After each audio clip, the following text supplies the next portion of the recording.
한번 따라서 하겠습니다. 우상숭배를 피하라. 우상숭배를 피하라. 근데요, 오늘 좀 우리가 기본적인 생각들을 좀 내려놓고 이 말씀을 쭉 아마 보다 보면 굉장히 놀라운 것들을 오늘 우리가 발견할 수 있을 것입니다. 우리는 이렇게 사람들에게 은혜를 받았다고 얘기합니다. 은혜 받았다, 은혜 받았다. 그 은혜 받았다라고 말할 때 가장 큰 은혜는 무엇이라고 말할까? 그래서 가장 큰 은혜가 무엇일까? 이런 것들을 우리 스스로 정리할 수 있어야 됩니다. 그러면 오늘 전체 이 내용들을 사도 바울이 왜 그 구약 시대 그 얘기를 해야 되고, 그리고 지금 구약과 신약을 넘나들면서 바울 사도가 고린도 교회에 그렇게 말씀하고자 하는 내용이 무엇인지를 분명하게 우리는 찾아낼 수 있습니다. 저는 개인적으로 예수님 믿고 구원받고 믿음의 가정에서 출생하고 그 다음에 내가 목회자가 된 게 큰 은혜다. 은혜가 너무나 장황해요. 왜냐하면 그것부터 출발되지 않으면 지금의 상황이 정리되지 않기 때문에 그렇습니다. 항상 그런 생각을 하죠. 저 같은 사람은 예수님 안 믿는 가정에 태어났으면 거의 조폭될 가능성이 매우 많다. 제가 얘기하는 게 아니고 다른 분들이 그렇게 얘기해요. 그리고 내가 예수님 안 믿는 가정에 태어났으면 제가 형사될 가능성이 매우 많이 있다. 그 다음에 또 내가 예수님 안 믿는 가정에 태어났으면 아마 운동선수 되었지 않았겠냐. 뭐 이렇게 제 개인적으로도 그렇고 다른 사람이 저를 볼 때도 그렇고 그렇게 얘기를 많이 합니다. 정말 큰 은혜는 오늘 구원받고 이 자리에 서서 하나님의 사역을 할 수 있는 게 가장 큰 은혜라고 생각을 합니다. 누구한테든지 자신 있게 말할 수 있고 또 그렇게 고백하고 그렇게 자랑할 수 있습니다. 문제는 내가 받은 은혜, 우리가 각자 받은 은혜에 감격하고 있느냐. 이 말을 잘 주목했으면 좋겠습니다. 저는 이 감격이라고 하는 말을 유지하고 있느냐, 이렇게 좀 저는 얘기하고 싶어요.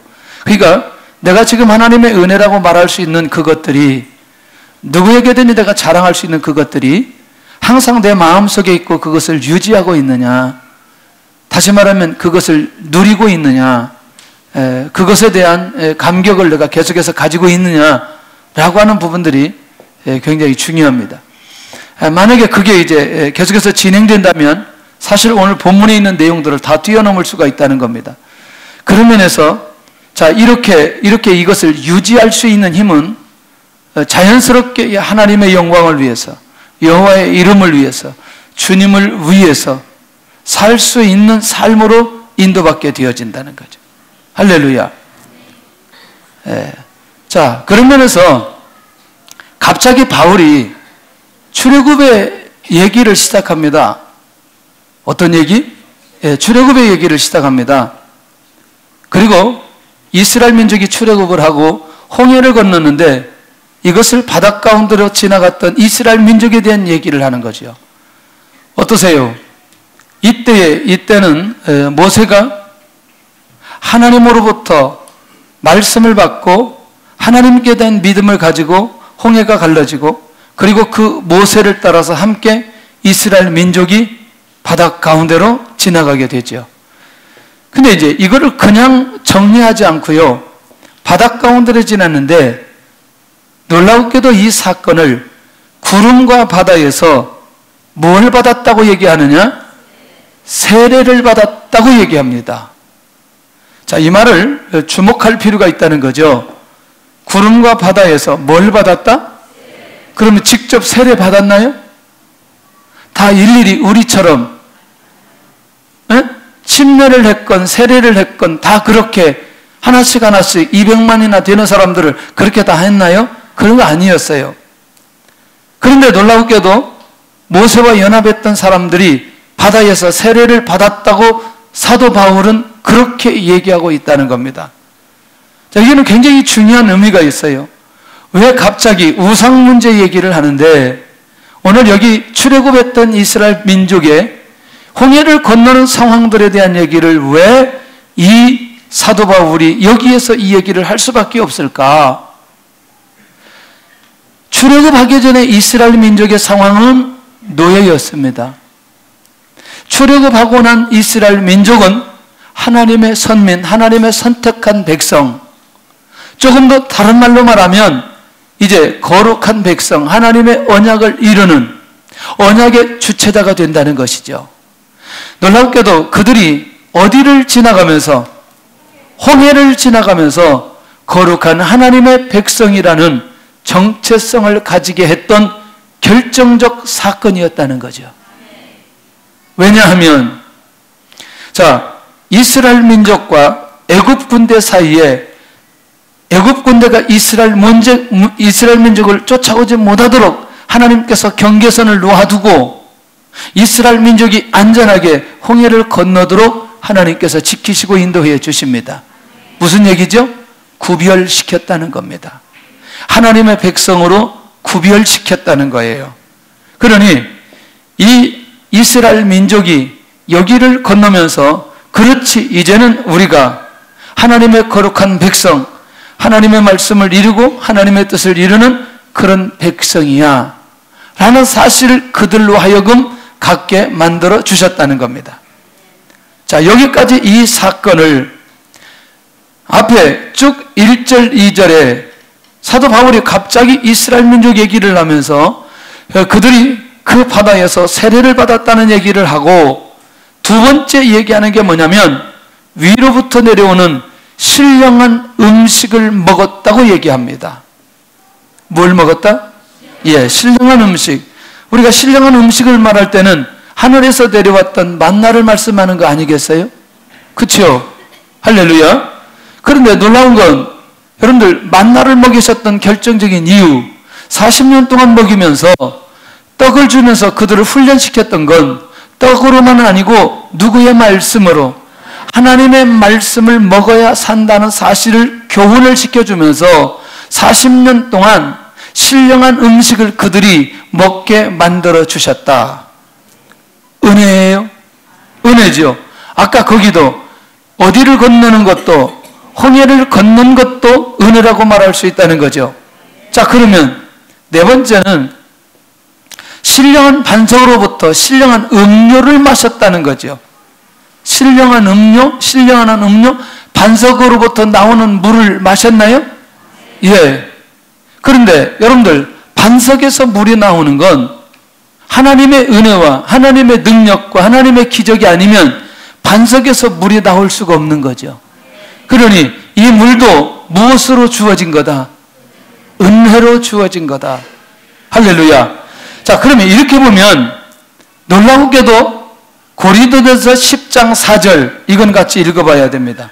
왜냐하면 무엇을 말씀하려고 하는지 이거 이해할 필요가 있기 때문에 그렇습니다. 10장 4절 시작. 다 같은 신령한 음료를 마셨으니 이는 그들을 따르는 신령한 반석으로부터 마셨음에 그 반석은 곧 그리스도시라.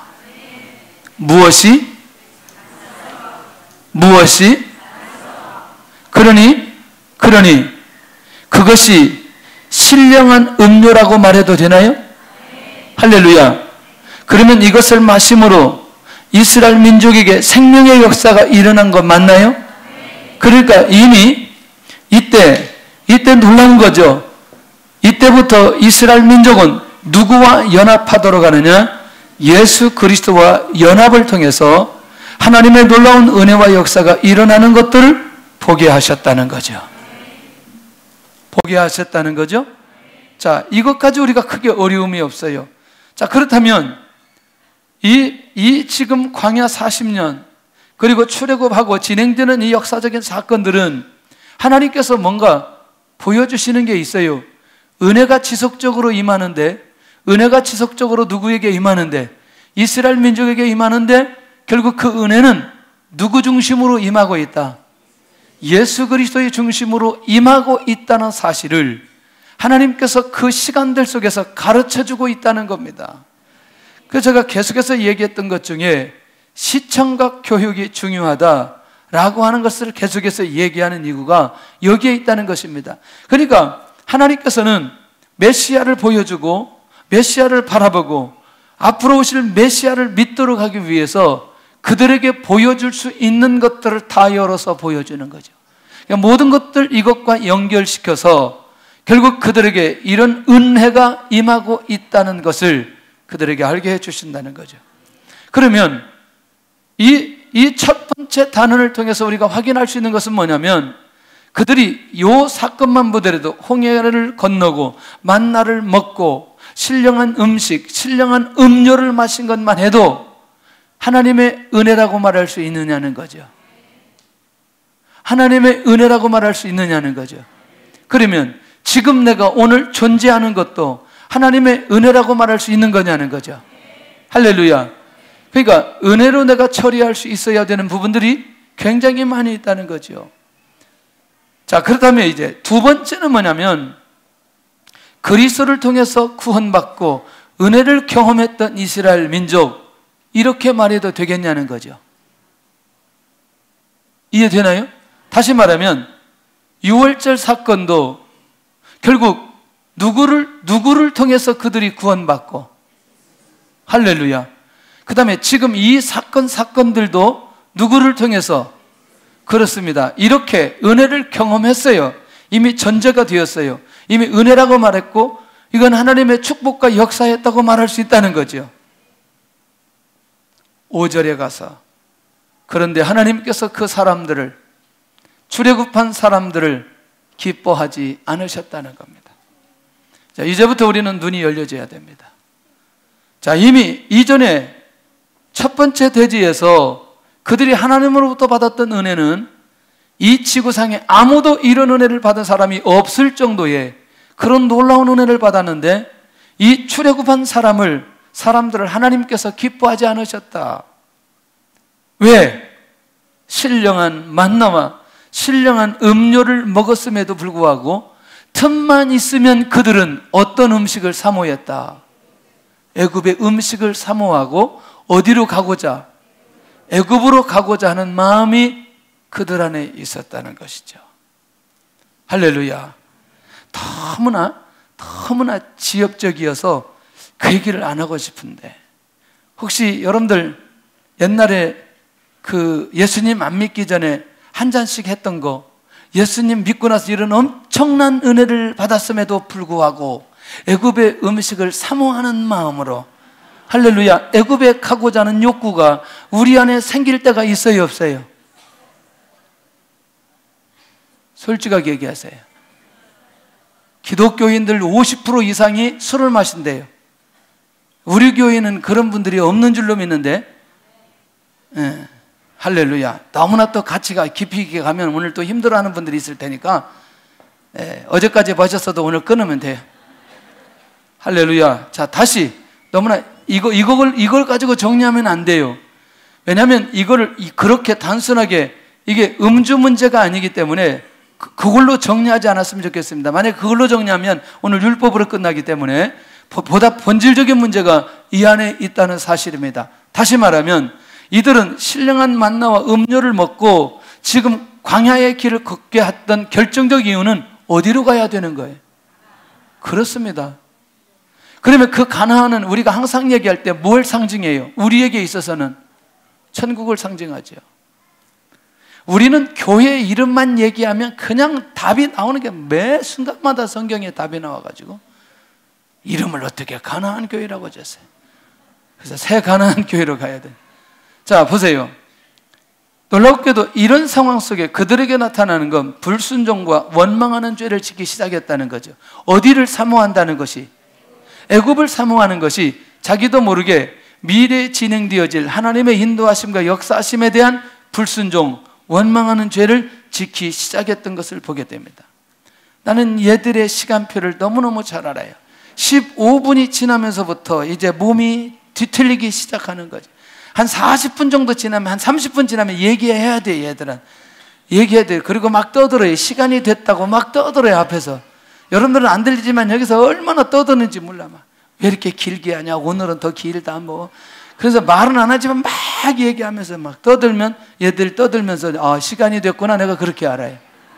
그렇다 해도 얘기하지 말고 가만히 있어. 내가 다 알고 있기 때문에. 할렐루야. 이번에 그 서울에 어느 그 목사님이 이제 청빙받아 갔는데, 이 교회는 한 4부 예배를 드린대요. 그런데 자기는 예배 시간이 딱 정해져 있대요. 그래서 1시간 안에 모든 게 다 끝난다는 거예요. 그래서 일단은 설교하다가 시간이 되면 무조건 끊고 예배를 끝내버린대요. 그랬더니 어떤 성도가 등록했는데 예배 시간을 잘 지켜서 등록했대요. 그래서 예배 시간을 너무나 잘 지켜서 이제 신뢰가 간다고. 그래서 이분이 하시는 말씀이 설교를 길게 한다고 은혜 받는 것 아니라고, 설교를 제 시간에 끝나는 게 은혜 받더라고 얘기를 하더라고. 그래서 그 교회는 그렇게 해야 은혜를 받구나 그렇게 생각했어요. 아니 뭐 그 뒷말이 있는데 그만 얘기하려고 그래. 시간도 없는데 지금 괜히 그 얘기 가지고. 자, 그러면 이제 이 두 번째 사건이 굉장히 중요하다는 거죠. 자, 그들이 그렇게 은혜를 받았는데 하나님이 그들을 기뻐했다, 기뻐하지 않았다? 그러면 기뻐하지 않음으로 인해서 그들이 어디에서 죽게 되어야죠? 광야에서 죽게 되었습니다. 왜? 만나와 음료를 경험했음에도 불구하고 죽음을 맞이했던 이들, 도대체 왜 그러느냐? 바로 이거라는 거죠. 이들이 아까 뭐에 참여했다 그랬어요? 뭐에 참여했어요? 세례에 참여했어요. 그러면 지금 고린도 교회 상황으로 본다면 무엇에 참여한 사람들이에요? 그렇습니다. 뭐에 참여한 사람들? 그래서 고린도전서 10장에 가서 보면 성찬에 관한 내용들이 매우 자세하게 기록되어 있어요. 한 장만 넘어가면 우리 매번 성찬할 때 들려지는 그 말씀이 있죠. 그게 고린도전서 11장에 있는 내용이란 말이죠. 그러니까 성찬에 참여한 사람이 어디 속에 있으면, 불신앙 속에 있으면 하나님의 나라를 위협으로 받지 못한다는 거죠. 다시 말하면 내가 지금 어디는 지나왔어요? 홍해는 지나왔어요. 그런데 내 마음속에 뭐가 있어요? 불신앙. 어디로 가고자 하는 마음이. 그러면 이거는 뭐냐면 이들이 가야 될 건 어딘데? 가나안인데 자꾸 어디로 가고자 할 때? 애굽으로 가고자 할 때에 과연 그 사람이 구원받은 사람이라고 말할 수 있겠냐는 거죠. 그러니까 그들은 무엇이 없으므로, 믿음이 없으므로 어디에 가지 못하고, 가나안에 들어가지 못하고 광야에서 죽게 되었던 사건을 두 번째 사도 바울이 예로 들어서 설명하고 있다는 것입니다. 다시 잘 기억하시길 바랍니다. 그리스도를 통해서 구원받고 은혜를 경험했던 이스라엘 민족이 하나님 앞에 기뻐하심을 받지 못하고, 그리고 그들이 광야에서 죽게 되어버렸던 이 결정적 상황에 대한 부분들이 우리 안에서 이해되어져야 될 필요가 있다는 것이죠.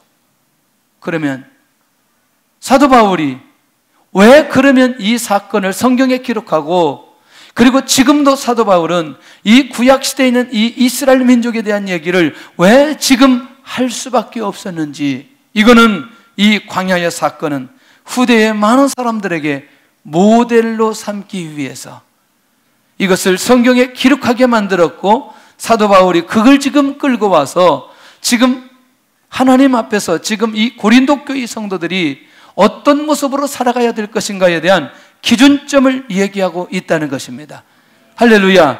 그래서 이제 이들 안에 지워지지 않는 흔적으로 새겨 놓도록 하기 위한 하나님의 계획이 이 안에 있는 것을 보게 되더라는 거죠. 할렐루야. 놓치지 않았으면 좋겠다는 거죠. 정말 놓치지 않았으면 좋겠다는 거죠. 할렐루야. 오늘 우리에게도 지워지지 않는 흔적으로 이 사건들이 남을 수 있기를 바랍니다. 할렐루야. 그러니 구원받고 은혜 받고 역사를 경험하고 난 이후에 삶이 얼마나 중요한지를 우리가 놓치지 않고 이 사도 바울의 그 권면을 꼭 우리가 붙들 필요가 있겠다는 것이죠. 여러분들, 신앙생활은 갈수록 더 열정적이어야 돼요. 갈수록 더 열정이 식어야 돼요. 정상적이라면 신앙생활이 열정적이고 더 하나님의 뜻을 이루어가야 되고 하나님 앞에 더 헌신하고 하나님 앞에 충성해야 되는데, 어떻게 시간이 가면서 우리 안에 이 열정이 떨어지는 이유는 무엇인가에 대한 그 고민을 해볼 필요가 있다는 것이죠. 할렐루야. 자, 그렇다면 하나님의 백성이 악을 즐겨하지 않도록 막으시기 위한 거다. 자, 이 말이 이제 굉장히 중요하다는 거죠. 그럼에도 불구하고 하나님께서 그들이 또 지금이나 혹은 출애굽의 세대나 지금이라고 말할 때는 바울이 고린도 교회에 편지를 쓸 때나 지금이나 놀랍게도 악을 뭐하지 않도록 막으시도록 즐겨하지 않도록 막으시는 게 하나님의 깊은 사랑과 은혜가 그 안에 있는 것을 보게 된다는 거죠. 그래서 그들의 필요를 채워주셨어요. 자, 고린도 교회 성도들의 필요도 채워주셨어요. 오늘 우리의 필요도 채워주셨어요. 이 정도 채워주시면 하나님의 은혜라고 말할 수 있어야 된다는 거죠. 그러니까 고린도 교회나 오늘 우리 교회나 이스라엘 민족이나 하나님 앞에서 깨어서 감사해야 될 그런 조건들이 우리에게 굉장히 많이 있다는 겁니다. 더 이상 어디를 바라보지 않아도, 애굽을 바라보지 않아도, 더 이상 우리가 어디를 바라보지 않아도, 세상을 바라보지 않아도 하나님 바라보면 하나님의 관계 속에서 모든 것들을 풀어주실 것이라고 하는 확신이 우리 안에 있어야 된다는 겁니다. 이스라엘 민족을 통해서 세 번째 보여준 건 뭐냐? 이제부터 조금 더 구체적으로 들어갑니다. 그게 뭐냐? 우상 숭배를 통한 하나님의 징계를 받은 출애굽의 백성들이라는 거죠. 혹시 여러분들 출애굽기 32장 사건 기억하시죠? 모세가 저기 시내산에 올라갔을 때 땅에서 뭐 만들고 금송아지 만들고 막 춤추고 난리쳤죠. 그때 하나님 앞에 회개하고 모세가 대신 기도하고 난 이후에 하나님께서 용서해 주시고 용서해 주신 그 이후에 어떤 사건이 벌어지느냐? 레위 사람들이 일어나가지고 그때 우상 숭배한 사람 3,000명을 죽인 거죠. 자, 다시 여러분들 이거 가지고 설명을 해야 되는데 또 오해할 수 있는 부분이기 때문에 용서했는데 왜 3,000명이냐는 거죠. 그렇죠? 용서했는데 왜 3,000명이냐는 거죠. 여러분들 처음에 하나님의 계획은 이스라엘 민족 자체를 없애버릴 계획이었어요. 이해되시죠? 다시 말하면 한 사람이 있다면 생명을 거둬갈 하나님의 계획이 약간 여기 손가락 하나만 잘라서 정리해버린 거죠. 이해되시죠? 자, 그렇다면 자, 이제 이 사건이 이제 어떻게 이어지는지 한번 살펴볼 필요가 있다는 거죠. 그래서 뭐라고 말하느냐? 사도 바울이 이 얘기를 하면서 뭐 하는 자가 되지 말아라. 우상 숭배하는 자가 되지 마라. 자, 드디어 지금 무슨 얘기가 나왔어요? 우상 얘기가 나왔어요. 다시 처음에 은혜 받은 얘기를 했어요. 맞나요? 은혜 받고 난 이후에 이스라엘 민족이 어떤 모습으로 살았는지를 얘기를 했어요. 그리고 왜 그 사건을 오늘 이 본문에 끌어들였는지를 얘기를 했어요. 그리고 나서 이제 구체적으로 이스라엘 민족이 광야에서 어떤 일을 했는지를 이제 얘기하기 시작하는 겁니다. 음행하다가 하루에 23,000명이 죽었던 사건을 얘기하고 있어요. 이스라엘 청년들이 모함 여인들과 바알볼에서 우상을 경배하는데 이때 제사행위는 처녀들과 음행을 통해서 이루어지는데 두 가지가 다 이루어지는 거죠. 뭐죠?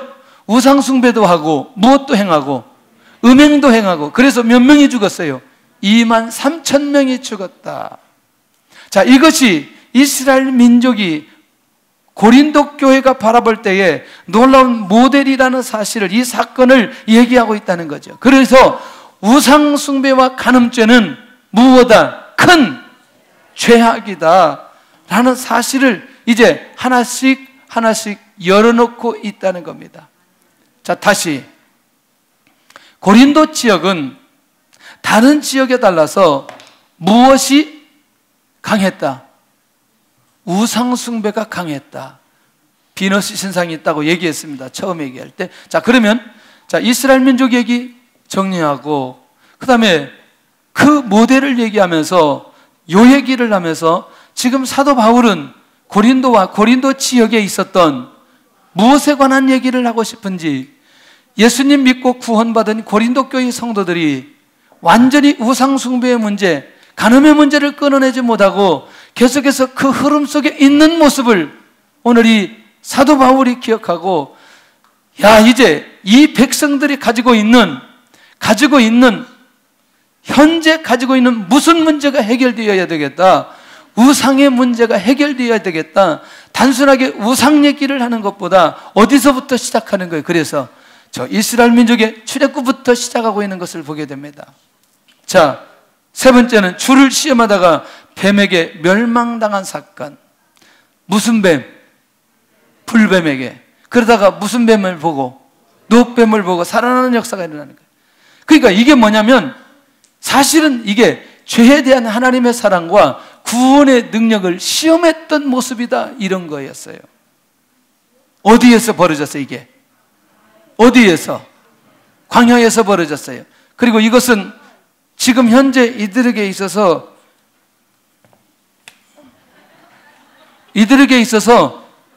뭐였다? 이 사건이 모델이었다. 지금 미리 보여주신 본보기였다라고 하는 것을 얘기하고 있다는 거죠. 그래서 인간이 범할 수 있는 가장 큰 죄악을 그들이 이 광야에서 이 죄를 저질렀다. 그래서 우리는 저희와 같이 뭐 하지 말자?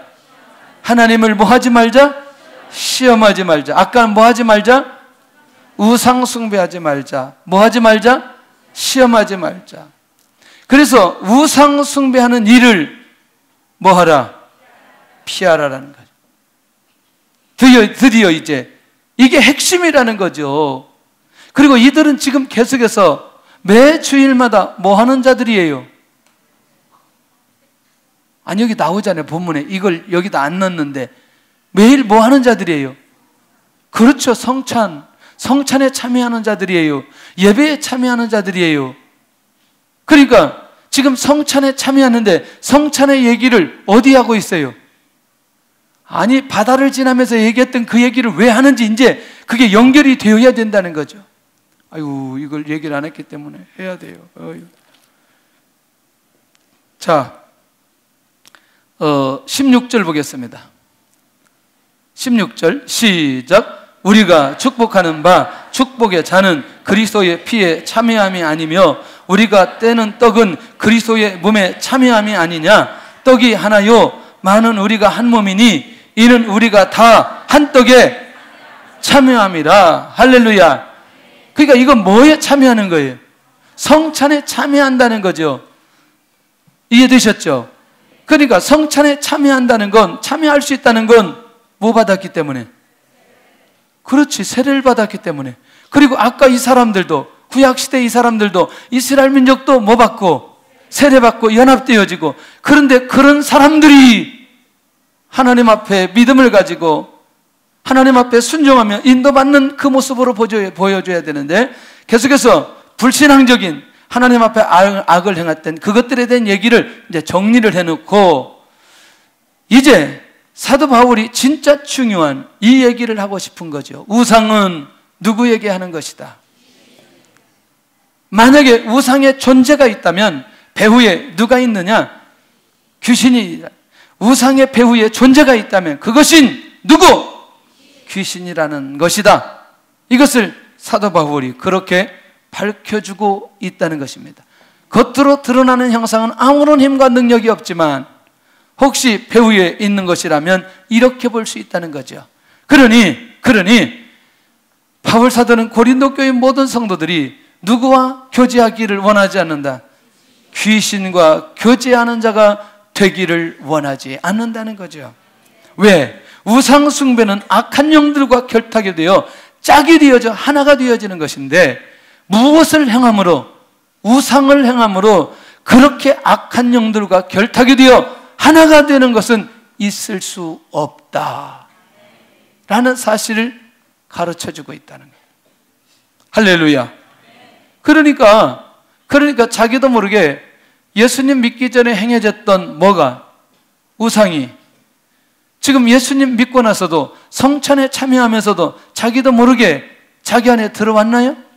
예. 그리고 그것을 버리지 못했나요? 예. 그러면 만약에 그것이 지속적으로 되는 것이라면 이게 말이 안 맞다는 거죠. 자, 좀 보세요. 바로 이 얘기입니다. 주의 잔과 누구의 잔을? 귀신의 잔을 겸하여 참여하지 못하리라. 다시 말하면 그렇게 해야 된다 해서는 안 된다. 겸해서는 안 된다는 거죠. 할렐루야. 그러면 이 말씀을 받는 대상은 누구냐는 거죠. 이 말씀을 받는 대상은 누구냐는 거예요. 성도들이라니까. 고린도 교회 성도들, 이방인들이 아니고 고린도 교회 성도들이라니까요. 그러니까 구원받은 자들이 이 말씀을 받을 수 있는 자격이 있다는 거죠. 할렐루야. 그러니까 우상제사에 참여하는 건 사단의 교제이기 때문에 어떻게 성찬을 하면서 또 어디에 가서 우상 숭배하고 우상에 있는 그것을 또 먹고 오고 이런 거는 안 된다는 얘기죠. 할렐루야. 이건 굉장히 중요한 부분이에요. 성찬에서 주의 잔을 받는 것은 결국 그리스도인임을 확인한다는 거죠. 자, 다시 말하면 내가 누구라는 것, 그리스도인이라는 것을 확인하는 것 아니냐는 거죠.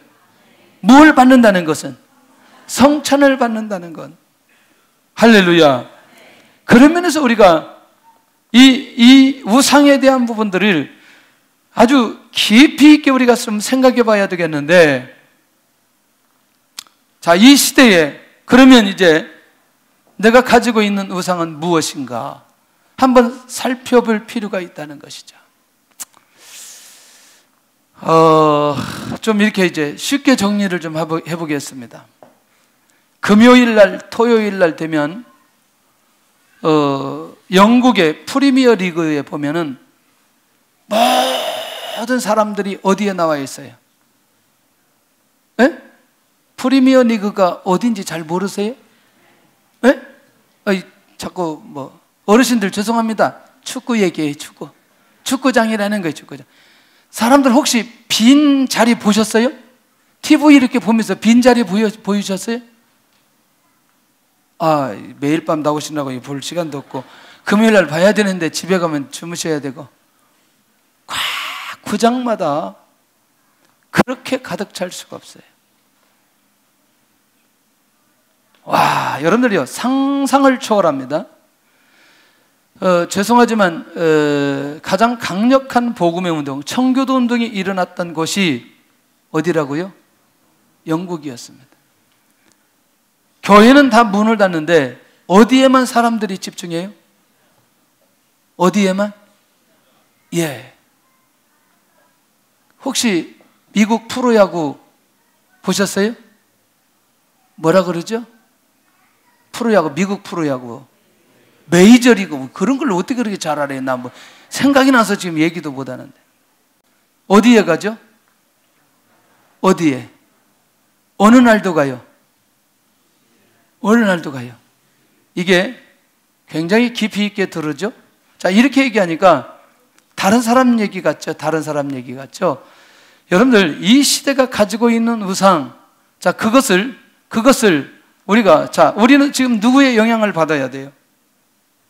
하나님의 은혜를 받고, 하나님의 영향을 받고, 하나님의 말씀에 의해서 움직여줘야 돼요. 근데 우리는 그렇게까지 가지 않는다 할지라도, 우리도 모르게 가장 많이 우리 안에 영향받는 건 사실은 돈의 영향입니다. 이 보이지 않는 돈이 힘이 없는 것 같은데, 이상하게도 돈이 나의 마음을 움직이고 있다는 거예요. 안 움직여요?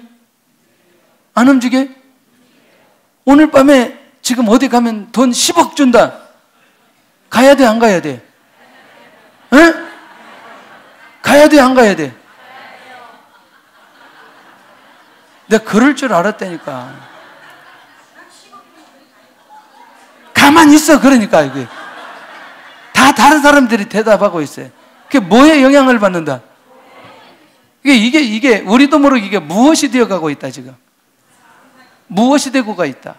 그러니까 이 부분에 대해서 굉장히 중요하다. 분명히 내가 예수님 믿고 구원받고 하나님의 은혜 속에 지금 살아가고 있고 앞으로도 하나님의 은혜 속에 살아가야 되는데 결국 우리 안에 무엇이 나를 지배하느냐에 따라서 가장 많이 내가 지금 영향을 받고 따라가는 것이 결국 우리에게 주어진 우상 아니냐는 거죠. 그러니까 결국 지금 현재 우리의 삶 속에 내가 가장 많이 영향을 받고 내 마음이 그렇게 가고 있는 것이 무엇인가에 대한 감각들이 우리 안에 살아나야 된다. 할렐루야. 무엇과 무엇을 겸하여 섬길 수 없다. 누구와 누구를? 주님과 귀신을 겸하여 섬길 수 없다는 사실을 기억한다면, 만약에 그 재물 뒤에 누가 있는 것이라면, 귀신이 있는 것이라면, 그럼 우리는 그 영향을 받아서 그렇게 갈 수밖에 없는 것 아니냐는 거죠. 이해되시나요? 할렐루야. 그 다음에 젊은 청년들, 청소년들은 뭐냐면 이성이 우상이 될 수 있다는 겁니다. 하나님의 말씀보다도 그 이성, 남자, 여자, 이 얘기가 자기에게 더 하나님의 음성처럼 들려지고 그렇게 흔들리면서 살아갈 수 있는 가능성이 이 시대에 많이 있다는 거예요. 할렐루야. 그래서 하나님에게 집중하면 하나님이 사람을 만나게 해주신다. 지금 마음 빼앗기지 않아도 결혼할 때가 되면 하나님 만나게 해주시기 때문에. 얘만 하면 했어요. 너는 한 28살에 가면 되겠다, 결혼. 그때까지 가만히 있어요. 28살 기도하고 그 애 만나가지고 그냥 가버리는 거야. 자, 이것들이 우리 안에서 얼마나 중요한지. 차마 제가 예배 때 이런 얘기를 못 할 것 같아요. 순장 모임한테 제가 좀 얘기를 좀 할 거예요. 이번에 오신 강사님 중에 한 분이 그 시골에서 크게 목회를 하고 이렇게 이제 사역을 잘 하시는 분인데, 어떻게 이제 어린이집도 하게 되어져서 어린이집 원장 교육을 갔다는 거죠. 원장 교육을 가니까 많은 곳에서 훈련받으러 왔다는 거죠. 훈련받으러 왔는데 거기 보니까 대부분 많은 분들이 교회의 직분자들이나 또는 목사님들이나 또는 사모님들이나 이런 분들이 많이 오게 되더라는 거죠. 그래서 같이 이제 대화를 나누는데, 이제 거기는 뭐 겉으로 드러나는 건 전부 다 원장들이지 뭐 그 이런 교회 직분이나 이런 것들 아닌데, 차마 우리끼리 전부 다 신앙인들이에요. 그런데 지금 제가 예배들을 드릴 때 말할 수 없는 그런 내용들을 얘기하는데 놀라지 말라고 하면서 그런 얘기들을 쫙 하는 거예요. 우리 교회 목사님은 모르시는데 그렇게 하면서 쭉 얘기들을 하는. 그러면서 이분도, 이 목사님도 뭐라고 말하냐면, 목사님들이 너무나 성도들을 요즘에 모른다는 거죠. 이렇게 말하니까 또 여러분들 갑자기 긴장되고 그러는데, 우리 교회 성도들은 뭐 죄를 지으려 매일 밤 나오고 매일 새벽 나오기 때문에 죄 지을 시간이 없기도 하지만, 우리도 모르게 내 안에 있는, 이상하게도 내가 하나님 앞에 예배를 드리고 기도하고 하나님 앞에 영광을 돌리다가도 세상만 나가면 나도 모르게 내 안에 있었던 잠자던 우상들이 일어나서 결국 그 영향을 받아서 움직이는 모습들이 우리 안에 있는 것이라면 정리해야 될 필요 있지 않겠냐. 이제는 끊어낼 필요 있지 않겠냐. 할렐루야. 이제는 끊어낼 필요 있지 않겠냐. 할렐루야. 이제는 끊어낼 필요 있지 않겠냐. 그게 어떤 것이든지, 재물의 관계든지 아니면 이성의 관계든지, 어떤 부분들이 내 안에 나를 움직이면서 내가 하나님께로 가는 것을 막고 이중적 구조 속에 나를 끌고 가려고 하는 그것들이 있다면 오늘 이 시간에 하나님 앞에 내려놓고 확실하게 정리해야 될 필요가 있다는 거죠. 사도 바울이 이 시대에 이것을 보면서 우리가 가지고 있는, 고린도 교회가 가지고 있는, 고린도 교회 성도들이 가지고 있는 이 우상의 문제를 해결하고 싶은 마음이 그 안에 있어서 이 10장 전체 내용이 이 우상에 관한 내용으로 계속해서 말씀하고 있다는 거죠. 그래서 우상 숭배하는 일을 뭐 하자? 피하자. 이렇게 말씀하고 있다는 겁니다. 오늘도 하나님 앞에 조용히 내 마음속에 내 안에 있는 우상은 무엇일까요? 할렐루야. 이게 사람이 우상될 수 있겠더라고요. 사람이 우상될 수 있겠더라고요. 제가 손주 보니까 사람이 우상될 수 있겠더라고요. 절대로 이게 우상되지 않는 비결이 있어요. 하나님 앞에 영광 돌리고 하나님 앞에 감사하고, 이 아이에 대해서 내가 영향받지 않으면 우상되지 않을 수 있겠더라고요. 예. 얘가 어느 정도냐면 엄마한테 갈래? 할아버지한테 갈래? 그러면 할아버지한테 간다는 거예요. 이 정도면 여러분들 빠질 수 있겠잖아요. 할렐루야. 내가 어느 권사님한테 손주가 우상이야 그랬더니 나한테 대고 목사님 손주가 우상이야 또 나한테 또 그래. 내가 잘못했다 그랬어요. 나 우상까지 가지는 않았어요 내가. 근데 충분히 갈 수 있는 가능성이 있다. 할렐루야. 제가 손주라고 얘기했지만 우리도 모르게 사람이 내 안에 자리 잡고 하나님보다 더 많은 영향을 미치는 것이라면 생각해 볼 필요 있지 않겠냐 그랬다는 거예요. 어쩌면 우리가 생각하는 우상의 영역은 조금 더 다른 교회보다 그렇게 크지는 않다고 생각합니다. 제가 모르겠어요. 착각을 하고 있는지는 모르지만 다른 교회에 비해서 우리 안에 있는 우상은 지극히 제한적이지 않겠냐 그런 생각을 하고 있어요. 제가 착각하고 있을지는 모르겠지만 그러나 오늘 하나님 앞에 우리가 다시 한번 오늘 이 말씀을 기억하면서 우리 안에 있는 우상이 있다면 우상 숭배하는 일을 피하는 일에 집중할 필요가 있겠다라는 것이죠. 그런데 고민하지 않기를 바랍니다. 이때에 그 유명한 고린도전서 10장 13절을 사도 바울이 그 안에 쑥 넣어놓고 있다는 거죠. 궁금하지요? 자, 같이 13절 보면서 이 의미를 생각하고 오늘 우리 함께 기도하도록 했으면 좋겠습니다. 13절 시작. 사람이 감당할 시험 밖에는 너희가 당한 것이 없나니 오직 하나님은 미쁘사 너희가 감당하지 못할 즈음 당함을 허락하지 아니하시고 시험 당할 즈음에 또한 피할 길을 내서 등이 감당하게 하시느니라. 자, 이 말이 몇 가지 의미가 있더라고요. 뭐냐면 이런 거죠. 여기 시련과 시험이라고 얘기를 했죠. 여러분들 하나님이 사람을 시험하지 않는다고 얘기했잖아요. 그런데 하나님으로부터 오는 것은 무엇이라고 봐야 되고 시련이라고 봐야 되고 그 다음에 사단으로부터 오는 것은 무엇이라고 봐야 되고 시험이라고 봐야 되고. 할렐루야. 정리 다 끝났어요. 그러면 두 가지 다 같은 의미로 보아도 문제가 없다. 이 문제는 이해되시죠? 자, 우상 숭배하도록 시험이 온다?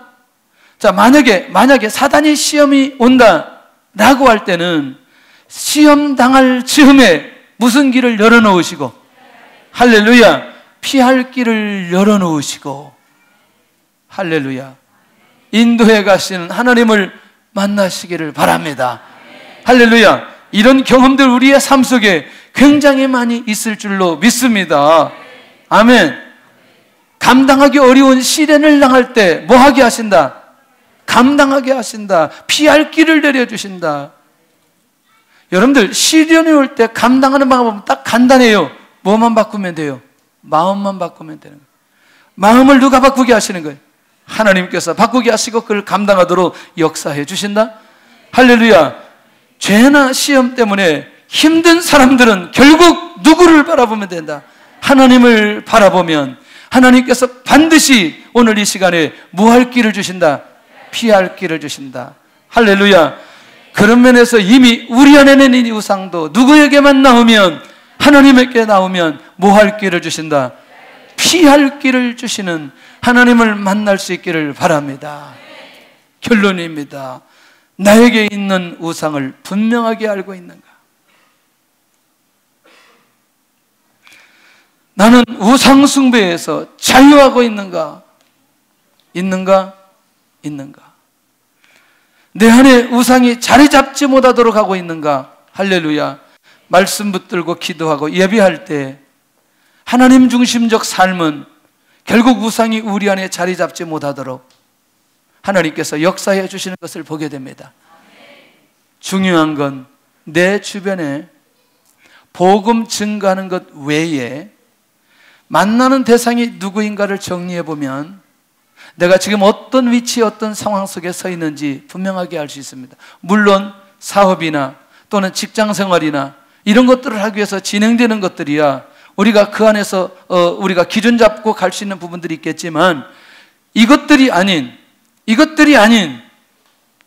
오늘 내가 내 주변에 자꾸 만나는 사람들 그 대상자들이 누구인가에 대한 감각들이 오늘 내 안에 우상이 자리 잡지 못하도록 하고 있는가라고 하는 이 비밀이 이 안에 굉장히 깊이 있게 우리 안에 자리 잡고 있다는 사실을 놓치지 않으면 좋겠다. 다시 말하면 사람을 제대로 볼 수 있는 사람, 관계를 제대로만 잘해도 우상이 자리 잡도록 막을 수 있는 지혜가 그 안에 있을 수 있다. 라는 사실이죠. 그런 면에서 오늘 우리 안에서 오늘 이 밤에 기도할 때 어떤 경우라도 하나님 우상이 자리 잡지 못하도록 하나님 역사해 주옵소서. 우리 이 땅의 황무함을 벗어서 우리 찬양하고 하나님 앞에 기도하는 시간으로 나아가도록 하겠습니다.